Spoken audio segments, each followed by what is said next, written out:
السلام علیکم second year, امید ہے آپ خیریت سے ہوں گے۔ کتنے سارے دن آپ کی کلاس نہیں ہوئی میری طبیعت ٹھیک نہ ہونے کی وجہ سے۔ ہم نے رکوع نمبر 15 اور آیت نمبر 124 تک ہم نے کیا تھا۔ اب اس کے بعد آج اسی رکوع کا یعنی رکوع نمبر 15 کا آیت نمبر 125 سے ہم نے شروع کرنا ہے۔ اعوذ باللہ من الشیطان الرجیم، بسم اللہ الرحمن الرحیم۔ وَإِذْ جَعَلْنَا، اور جب ہم نے بنایا البیت گھر مثابتاً مرکز للناس لوگوں کے لیے، اور جب ہم نے وامن اور امن کی جگہ، اور جب ہم نے خانہ کعبہ کو لوگوں کے لیے مرکز اور امن کی جگہ بنا دیا، وَتَّخِذُوا، اور تم بنا لو من مقام ابراہیم، مقام ابراہیم کو مصلی نماز پڑھنے کی جگہ، اور تم مقام ابراہیم کو نماز پڑھنے کی جگہ بنا لو۔ وَعَهِدْنَا، اور ہم نے عہد لیا الی ابراہیم، ابراہیم علیہ السلام سے، اور ہم نے ابراہیم علیہ السلام سے عہد لیا، واسماعیل، اور اسماعیل علیہ السلام سے، ان طاہرہ، کہ وہ دونوں پاک رکھیں بیتی میرے گھر کو، للطائفین طواف کرنے والوں کے لیے، والعاکفین اور اعتکاف کرنے والوں کے لیے، ورکوع سجود اور رکوع کرنے والوں کے لیے، سجود اور سجدہ کرنے والوں کے لیے۔ اور ہم نے ابراہیم علیہ السلام سے، اسماعیل علیہ السلام سے عہد لیا کہ وہ میرے گھر کو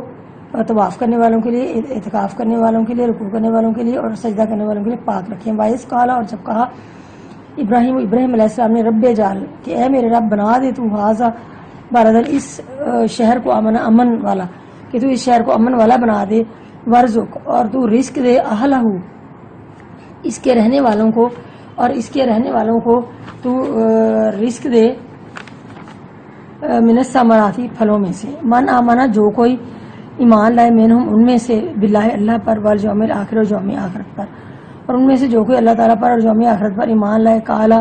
تو کہا، ومن کافرا، اور جو کوئی کفر کرے، فأمتعہ، پس میں اسے بھی فائدہ دوں گا، قلیلاً، تھوڑا سا، تو میں اسے بھی تھوڑا سا فائدہ دوں گا، ثم استرو، پھر میں اسے دھکیل دوں گا، الی عذاب النار،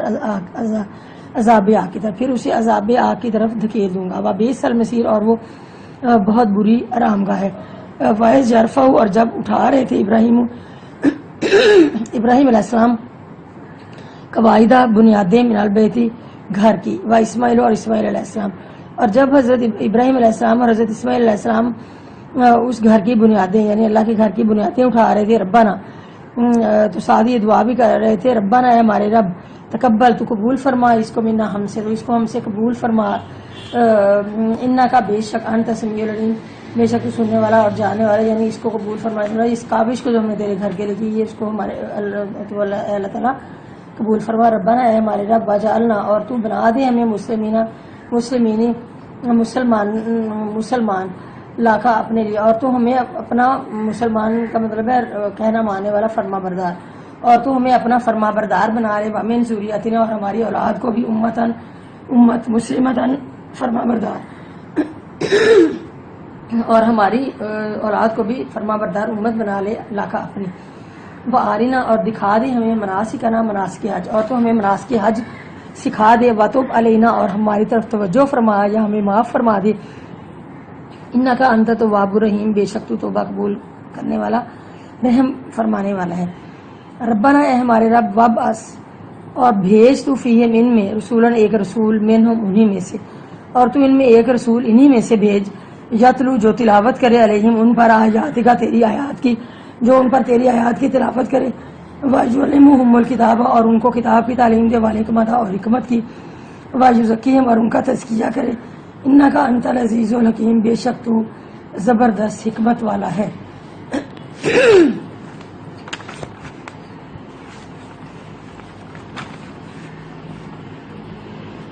اس میں یہ بتایا گیا کہ جب ہم نے اس گھر کو لوگوں کے لیے مرکز اور امن کی جگہ بنا دیا، اور یہ کہا کہ مقام ابراہیم کو نماز پڑھنے کی جگہ بنا لو، تو اس میں یہ ظاہر ہوتا ہے کہ خانہ کعبہ جو ہے وہ ایک مرکز ہے ہمارے لیے، اور اللہ تعالیٰ نے حضرت ابراہیم علیہ السلام کے ذریعے سے بیت اللہ کو دوبارہ آباد کرایا، اور لوگوں اور اسے لوگوں کا مرکز قرار دے دیا. یعنی خانہ کعبہ جو ہے وہ مرکز ہے. یعنی آپ دیکھیں کہ سر زمین میں وہ بالکل درمیان میں ہے, اور عبادت کی جتنی عبادت گاہیں مقامات ہیں سب کا جو ہے مرکز جو ہے وہ دل ہے, وہ خانہ کعبہ ہے. یہاں لوگ حج کے لیے جمع ہوتے ہیں, اور آج بھی یہ مسلمانوں کا مرکز ہے. اس اللہ کے گھر میں ایک مقام جو ہے وہ مقام ابراہیم بھی ہے. یعنی خانہ کعبہ کے نزدیک ہی تھوڑے سے فٹ کے فاصلے پہ جو ہے وہ ایک مقام ابراہیم ہے, جس میں حضرت ابراہیم علیہ السلام کے پاؤں کا نشان ہے, جس کے اوپر حضرت ابراہیم علیہ السلام کھڑے ہو کر خانہ کعبہ کی تعمیر فرماتے تھے. اور بعض جو علماء کرام ہیں وہ کہتے ہیں کہ ساری مسجد جو ہے وہ مسجد الحرام ہے. حج کے موقع پر طواف کے بعد مقام ابراہیم پر 2 رکعت نماز نفل ادا کی جاتی ہے. یعنی جب ہم طواف کرتے ہیں تو وہاں پہ مقام ابراہیم پہ 2 رکعت نماز نفل پڑھی جاتی ہے. وہ چونکہ خانہ کعبہ کے بالکل قریب ہے تو وہیں پہ 2 رکعت نماز نفل پڑھ لیتے ہیں, لیکن اگر زیادہ رش ہو تو پھر وہ چونکہ رش میں آ جاتا ہے مقام ابراہیم, تو پھر وہاں پہ کھڑے ہونا نفل پڑھنا مشکل ہو جاتی ہے. پھر یہ کہ تھوڑا سا پیچھے جا کے مسجد کے قریب, یعنی پیچھے برآمدوں کے قریب جا کے پھر وہاں پہ جو ہے وہ نفل پڑھے جاتے ہیں, یعنی وہاں پہ نماز پڑھی جاتی ہے جو طواف کے بعد پڑھنے ہیں. بیت اللہ, اس کے بعد ہے کہ بیت اللہ کی پاکیزگی. اس کے بعد بیت اللہ کو پاک کرنے کا حکم دیا گیا کہ یعنی میرے گھر کو طواف کرنے والوں کے لیے, رکوع کرنے والوں کے لیے, سجدہ کرنے والوں کے لیے پاک صاف رکھو. اب اس میں ظاہری نجاست اور گندگی سے طہارت بھی داخل ہے, اور باطنی جو ہے پاکیزگی بھی اس میں شامل ہے. یعنی کفر و شرک سے اپنے آپ کو بچانا, اخلاق رذیلہ مثلا بغض, حسد, حرص, حویص, تکبر, غرور وغیرہ وغیرہ, جھوٹ, ان ساری چیزوں سے بھی اپنے آپ کو بچانا ہے. مولانا مودودی صاحب کہتے ہیں کہ پاک رکھنے سے مراد صرف یہی نہیں کہ کوڑے کرکٹ سے اسے پاک رکھا جائے. خدا کے گھر کی اصل پاکی یہ ہے کہ خدا کے سوا وہاں کسی کا ذکر نہ ہو. یعنی صفائی تو وہاں بھی ہوتی رہتی ہے, ہر وقت جو ہے وہ صفائی ہوتی رہتی ہے اللہ کے گھر کی, اور لیکن اس میں اصل جو منشا ہے وہ یہ ہے کہ وہاں پہ کوئی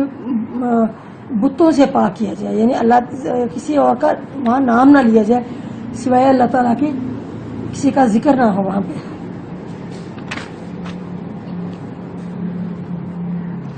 اس کے بعد ہے کہ دعا فرمائی حضرت ابراہیم علیہ السلام نے کہ اس شہر کو امن والا بنا دے. جب اللہ تعالیٰ کے حکم پر حضرت ابراہیم علیہ السلام نے اپنے اہل و عیال کو اس بے آبادی میں ڈالا تو اس جگہ کے لیے دعا فرمائی کہ اے اللہ تعالیٰ اس شہر کو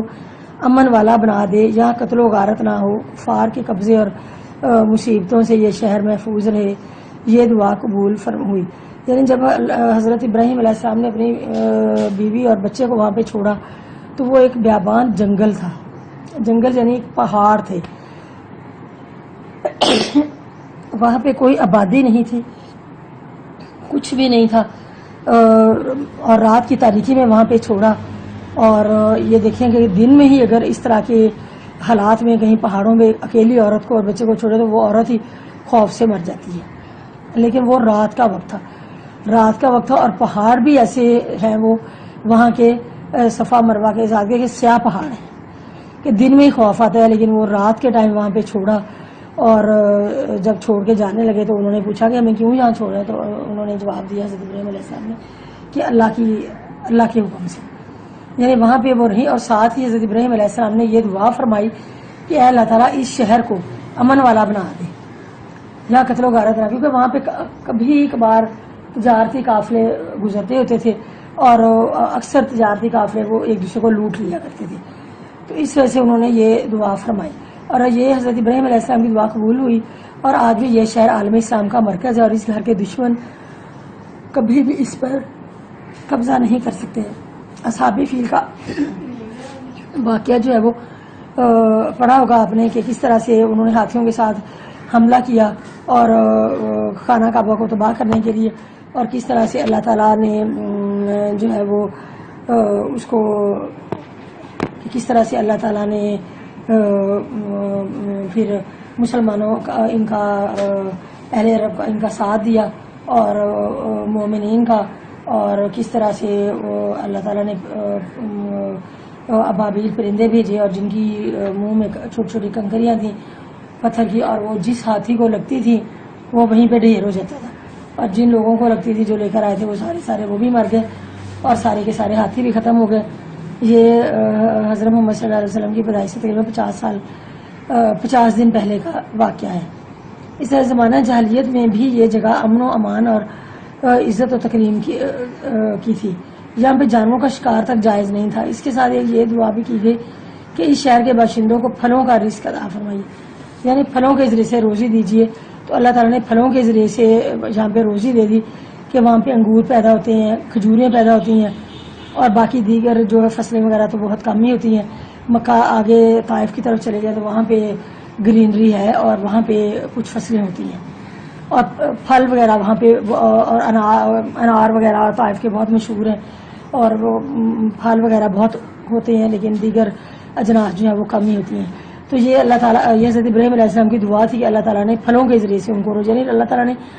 جس انسان کو پیدا کیا اسے زندہ تو رکھنا ہے، اسے روزی کا سامان تو اس کے لیے کرنا ہے، تو اللہ تعالیٰ نے پھلوں کے ذریعے سے وہاں کے لوگوں کو روزی دے دی، یعنی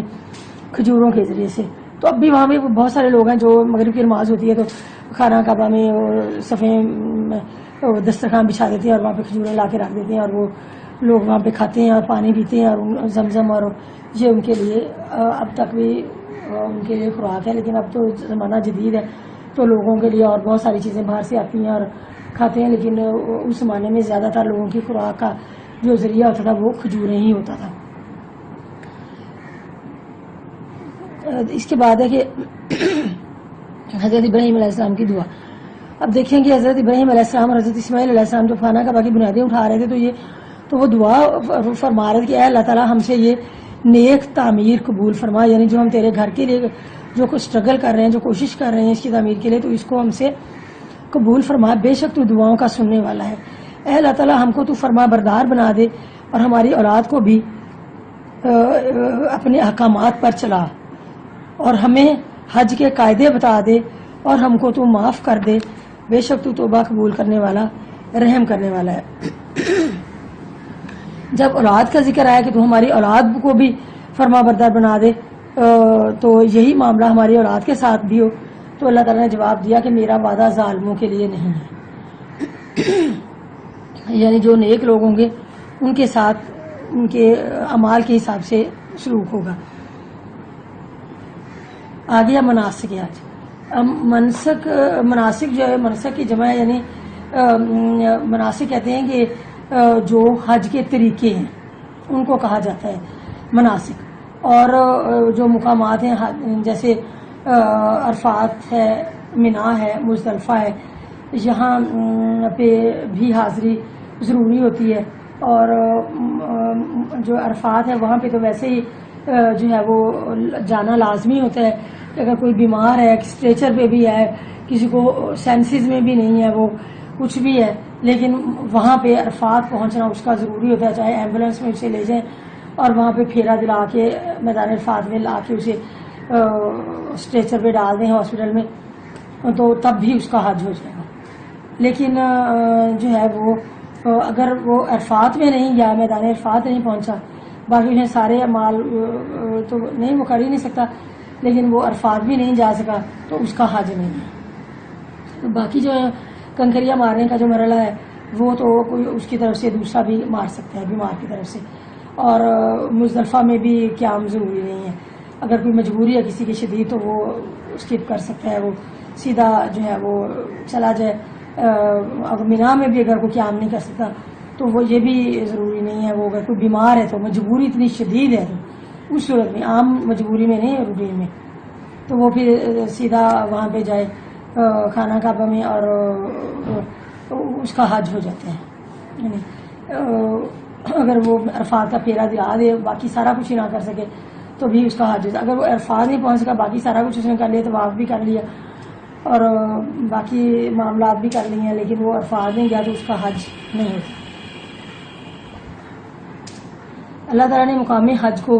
حضرت جبرائیل علیہ السلام کے ذریعے سے دکھا دیا اور مقرر فرما دیا، اور احکام حج کی تعلیم بھی فرما دی کہ اس طرح سے حج کے احکامات یہ ہیں اور ان کو اس طرح سے ان پہ عمل کرنا ہے۔